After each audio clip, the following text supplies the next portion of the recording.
Shalom Aleichem, everyone. We're continuing the Hachzik's learning of the Pele Yoetz, day number 82. And it's a new chapter, 2-day chapter that we're going to have called Cheshbon, which means making an accounting. Calculations that one makes. And he explains, Cheshbon hu davar gadol, to make calculations, to make an accounting of things is a great thing. Why? Either you will be machashev, you will calculate and consider the reward that you'll receive for a mitzvah in comparison to the loss, which means mitzvahs cost money. Tefillin are expensive. Kosher food is more expensive than non-kosher food. Jewish education is more expensive than public school. So on and so forth. So everything that's valuable in the world of Yiddishkeit, it costs money. And so you'll think to yourself, should I be stingy when it comes to the world of tzedakah? Should I be stingy when it comes to the education of my children? Should I be stingy when it comes to buying a nice, we're coming now, before you know it, it's already Sukkot. How many people go to the store and they start asking for deals? And where's the cheapest daled medium that I could get? Think to yourself, you'll spend money, okay? But the reward is going to be enormous that you receive from the less money that you're going to have. How about the reward of an avera? There's a geschmack that a person has when they do an avera, but the loss, the punishments that a person is going to receive in this world and the next are enormous. And therefore you have to think about that. This is really a major principle when it comes to all of our entirety of our faith of Yiddishkeit. You always have to be making a cheshbon, thinking about things and judging and making calculations. What's the value? What's the loss? Like I will write later on in the chapter of schar, of reward. And so too, a person should think to themselves, sometimes they have this great burning desire to be a major tzaddik, a very righteous person. But with all of their pursuits of righteousness, they end up losing out.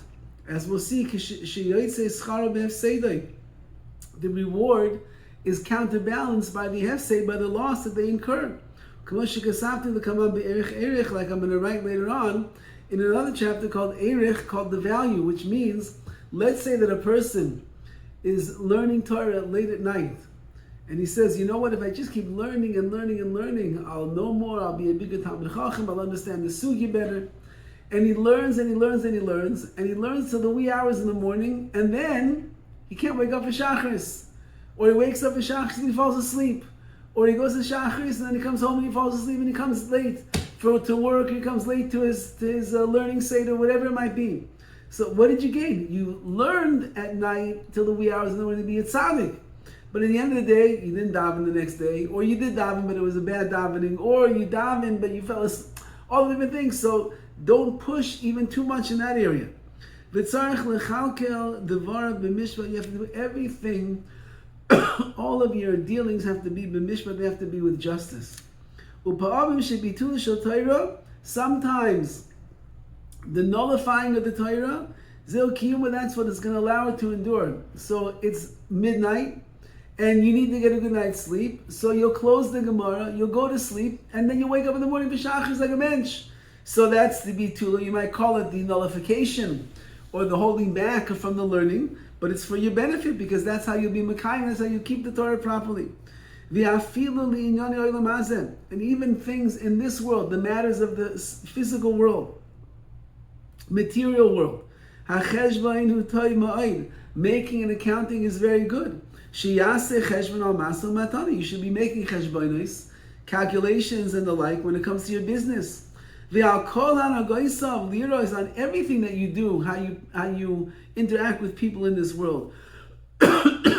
Lira is to see which is the proper path that a person should go down. And you should always choose and bring yourself closer to that which is the better path than the worst one. If you have some kind of business dealings going on with one of your friends, don't ever give and exchange goods, money, and the like unless there's a cheshbon, there's some kind of an accounting that you're making. V'akol b'ksav, write everything down. I sold you X amount of product, and you gave me the money in return. We made an investment, and I invested 25%, and you invested 35%. We write it down. We have a shtar. We have documentation to prove this. Do not ever throw away any of these receipts, even if the time has already passed. Whatever it was, the business deal I went through, you made your money, he made his money, it's finished. You made a loan, it's over. No, says the Pele Yoetz, hold on to those receipts, because you never know what the day is going to bring, and perhaps maybe you'll need that receipt to prove that he owes you the money or that you paid already. Chazal teach us Chazal teaches the following: you should be choshed, you should suspect every person, kilistim, like they're a bandit, like they are a robber and a thief. But you should respect them like you'd respect Rabbi Gamliel, who was the Nasi, who was like the leader of the generation. In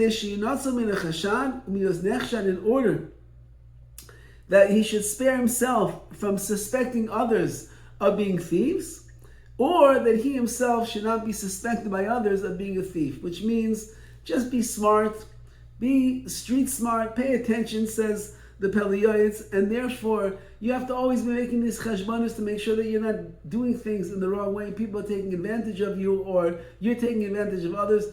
Do it b'mishpat, do it with justice and righteousness, and in that way, your cheshbon, the accounting that you make, will lead to only good things. Be'ez Hashem. All the best.